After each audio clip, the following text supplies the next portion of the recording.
ஒரு குழந்தை பிறக்குது, அது வந்து ஒரு இன்ஜினியர் ஆகுமா, கலெக்டர் ஆகுமா, இல்லை அது படிக்காத மேதையாகுமா, இதெல்லாம் வந்து ஒரு வழிகாட்டுறதுக்கு ஒரு ஜோதிடர். அப்போ வந்து ஒரு கெரியரை ஃபிக்ஸ் பண்ணுறாங்க, திருமணம், குழந்தை, இவ்வளோ விஷயங்கள் சொல்கிற ஜோதிடர்களை ஏன் நீங்கள் வந்து ஒரு ஜோசியருக்கு இந்த பதவி கொடுத்துட்ட?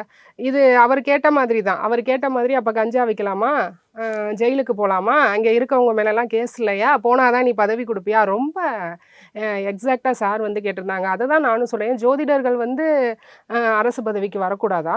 இப்போ நான் வந்து இன்ஜினியர் தான், நான் எம்இ, இப்போ நான் வந்து அஸ்ட்ராலஜர் தான் ப்ரொஜெக்ட் ஆகிறேன். இப்போ நீங்கள் ஒரு அட்வொகேட், நீங்கள் வந்து இப்போ குமுதமில் ஒர்க் பண்ணிகிட்ருக்கீங்க. அதுபோல் என் ஜோதிடர்களுக்கு வந்து கவர்மெண்ட் ஜாபுக்கு போகிறதுக்கு உண்டான ஒரு தகுதி இல்லையா?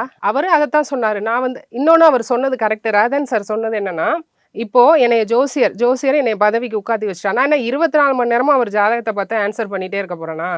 ஜாதகம் கிடையாது. ஒரு ஜாதகத்தை இப்போ ஒன் டைம் நம்ம பார்த்தோன்னா ஒரு 2-3 வருஷத்துக்கு என்ன நடக்குன்றதை நம்ம சொல்லிடலாம். ஓகே, ஏன் லைஃப் எண்டு வரை நம்ம ஒரு குறிப்பு மாதிரி எழுதி கொடுத்துடலாம்னு வச்சுக்கோங்க. டெய்லி உனக்கு இன்னைக்கு இது நடக்கும் அது. அவருக்கு இவர் ஒரு மாரல் சப்போர்ட்டு, மனசுக்கு பிடிச்ச ஒரு மனிதராக இருந்திருக்காரு. இப்போ நீங்கள் ஒன்றும் இல்லை, கஷ்டத்தோட வராங்க மனுஷங்க. இப்போ என்கிட்டே ஜாதகம் பார்த்துட்டு வரவங்க, பலன் நான் என்னமோ சொல்கிறேன், அது நடக்குதோ இல்லையோ, போகும்போது நீங்கள் சொன்னது நல்லா இருந்துச்சு.